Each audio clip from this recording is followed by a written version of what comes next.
अच्छा भैया ये बताइए, जो यहाँ पे एक ठो महाराज जी हैं जो लाल कपड़े पहने रहते हैं, तो क्या डेली यहाँ पे साधना करने जाते हैं? हाँ, हम जो तहाई आश्रम में रहते हैं, हम देखे हैं कई बार महाराज जी को देखे हैं कि वो सिंदूर उंदूर वैक्स निकालते हैं। वो चट्टान है, वो बैठू वहाँ पर काफ़ी मतलब चौड़ी चट्टान है। वो 8-8 9-9 घंटे रात को भी जाते हैं वो अच्छा, वहाँ, पता रात नहीं में भी बैठे रात में रहते भी बैठते हैं। तो किस प्रकार की महाराज जी साधना करते हैं? और वो बता रहे थे तहाँ वो चामुंडा उमंड देवी को, कोई पता नहीं कौन सी देवी, उसको जाप करते हैं वो। अच्छा। हाँ, वो मतलब है, शक्ति है बाबा में, मैंने देखा भी है उनको। जी, मतलब तंत्र मंत्र विद्या हाँ, जानते हैं। जानते हैं। तो क्या लोगों का सही भी हो जाता है? कहे तो रहे हमसे भी। जी।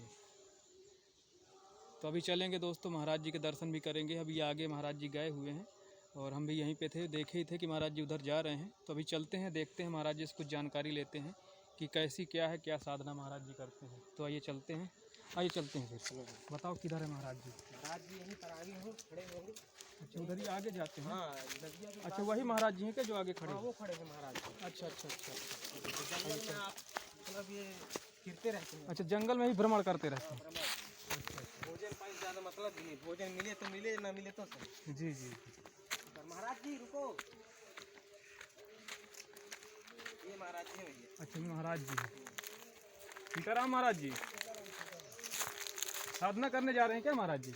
साधना करने अब जाएंगे, समय हो गया है। जी जी तो निकल रहे थे साधना करने, जी। और अब साधना करेंगे वही 6 बजे तक। उसके बाद चले आएंगे, तो 3-4 घंटे साधना करते हैं। जी जी। चलिए महाराज जी, हम आपका स्थान भी देख लेंगे। चलिए।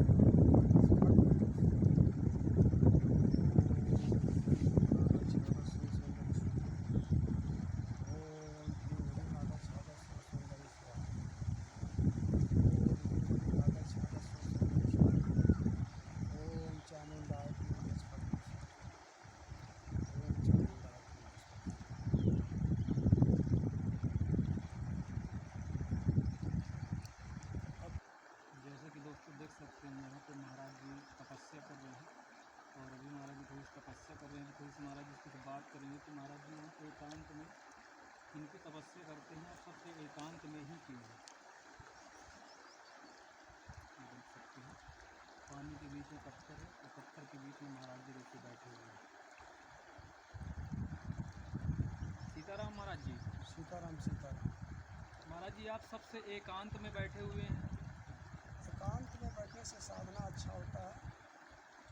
बहुत मंदाकिनी माता के किनारे में बैठ करके साधना बहुत अच्छा लगता है, और इससे हम कनेक्ट हो जाते हैं। जी। जैसे यहाँ पेड़ पौधे, पानी जो भी है, इस चीज़ से हम कनेक्ट हो जाते हैं। यहाँ पर साधना में हमको बहुत फलदायक होता है। महाराज जी, किरकी साधना करते हैं आप? हम यहाँ शक्ति जगत जननी माता या शक्ति का पूजा करते हैं, उन्हीं का आराधना करते हैं। जन कल्याण के लिए कुछ हमारा लक्ष्य है। जी। तो महाराज जी, डेली आप इसी स्थान पे आते हैं? जी, डेली हम इसी स्थान पर आते हैं। हमारा लक्ष्य ये है कि हमारे पास दिव्य मंत्र, और दिव्य मंत्र ईश्वरी मंत्र है। न किसी गुरु से लिए हैं हम, न किसी महात्मा साधु से लिए हैं। बस गुरु का तो मैं पूजनीय है, उनका हमेशा ध्यान करते हैं। लेकिन ईश्वर से जब जुड़ गए हम, परमात्मा से जुड़ गए, तो मुझे ईश्वरी शक्ति ने मुझे 3 वरदान दिए, जिसमें जन कल्याण करने के लिए हमारे पास कुछ युक्ति है, समाधान है।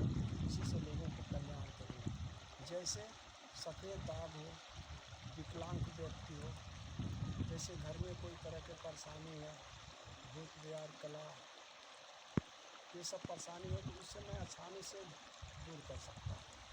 मेरे पास ईश्वरी मंत्र है, और ये सब बात हम नहीं कर रहे हैं। ये माता या शक्ति, माता दुर्गा का कहना है, और हमारे पास जो दिव्य शक्ति 3 जो जुड़ी हैं, उन लोगों को कहना है कि मैं जन कल्याण करूँगा, लोगों को हम अपने तरफ से कोई चीज़ इसमें नहीं डालता हूँ। जैसे मैं पेड़ से कनेक्ट हो जाता हूँ, ईश्वर ऊर्जा से मैं जो कनेक्ट हो जाता हूँ, ब्रह्मांड की एक ही ऊर्जा है, चाहे आप उसको शंकर भगवान कहिए, चाहे भोलेनाथ कहिए, चाहे दुर्गा कहिए, ब्रह्मांड में एक ही शक्ति है। जो जिस आपका दिमाग जिस मन में रखेंगे कि ये भोलेनाथ है तो उन्हीं को ऊर्जा मिल जाएगी।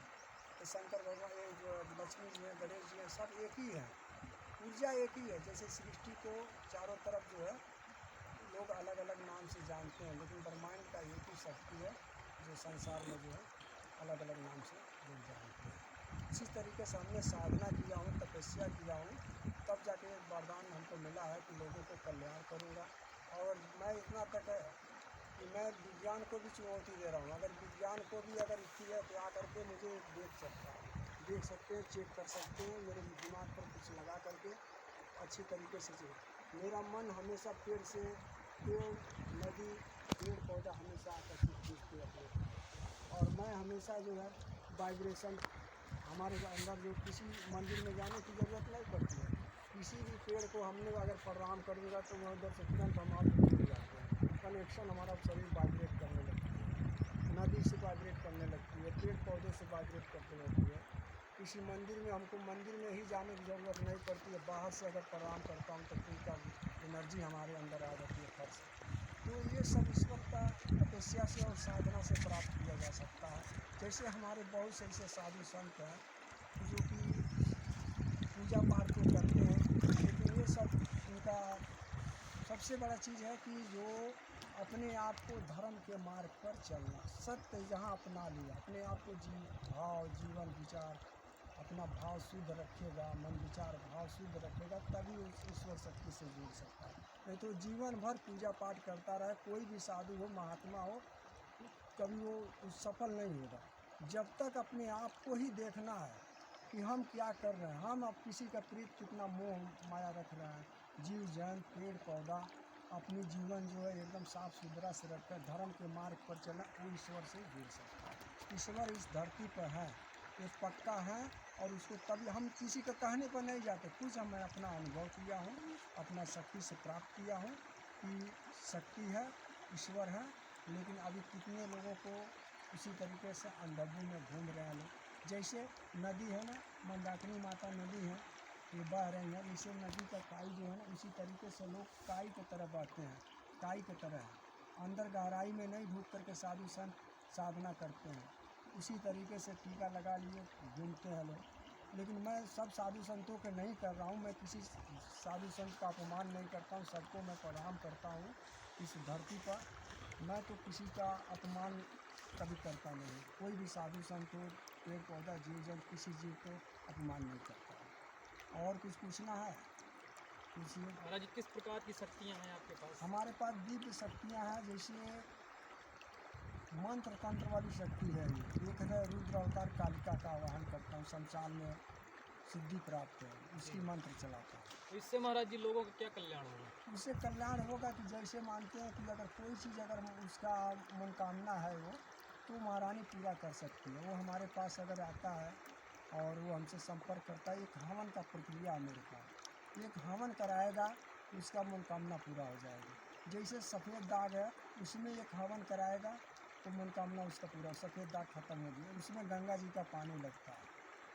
तो उसको आना जरूरी है? नहीं, उसको आना ज़रूरी है। जैसे हमारा जहाँ अगर आता है तो हवन को, अगर हवन को मैं नहीं उठाता हूँ, जब तक मैं हवन इसलिए उठाता हूँ कि जो उसका कुछ लेखा जोखा रहता है पिछले कर्मों का, उसको परेशानियाँ कठिनाइयाँ का झेलना पड़ता है, तो हम हवन से उसको क्लीन कर देता हूँ, रास्ता साफ। ये माता का बयान है, हमारा बयान नहीं है। जो कुछ मैं बोल रहा हूँ सत्य और धर्म के मार्ग से बात कर रहा हूँ, मैं झूठ नहीं बोलता हूँ। किसी को हम तकलीफ़ नहीं दे सकते। हम एक इंसान हैं, इंसान लोगों को मैं सेवा करने के लिए आया हूँ धरती पर। मैं किसी को तकलीफ ना दें, किसी तरीके से फ्रॉड करता हूँ। हम बताइए, हम ये चाहता हूँ कि सत्य और हमारा सनातन धर्म एकदम बरकरार बना रहे और सत्य के मार्ग पर लोग चलें। अभी किसी अधिकारी के पास जाइए, अधिकारी हमेशा घूस की बात करता है, तनख्वाह भी पा रहा है तभी घूस की बात कर रहा है। ये सब क्या है? सही। बगल में राम राम का नाम जपता, घर में पूजा करता, अगरबत्ती जलाता, फिर भी उसके मन में ये रहता है कि घूस। सत्य है ही नहीं। सत्य जिस दिन ढूंढ लेगा उस दिन ईश्वर खुद उसको प्राप्त हो जाएंगे। इस वाइब्रेशन हमने क्या किया, हमने ईश्वर के जानने के लिए मैं इस धरती पर जो हमने जानना चाहा कि क्या पेड़ पौधा है, जीव जंतु क्या है, ईश्वर क्या है, भूत प्रेत क्या है। जब प्रार्थना करेगा, एकांत में साधना करेगा तो सब कुछ डिवाइन ब्रह्मांड की ऊर्जा सारी कुछ बताएगी।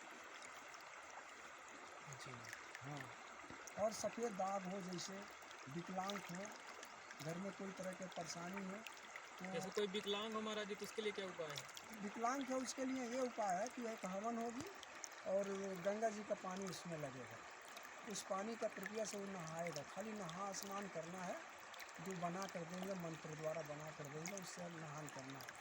और एक मंत्र लिख करके देंगे जो भोजपत्र का, उसमें दीपक जलाना पड़ेगा घर में, उस घर में दीपक जलेगा। बस यही हमारा प्रक्रिया इससे है। सही हो जाएगा। हाँ, हवन का बस यही प्रक्रिया है।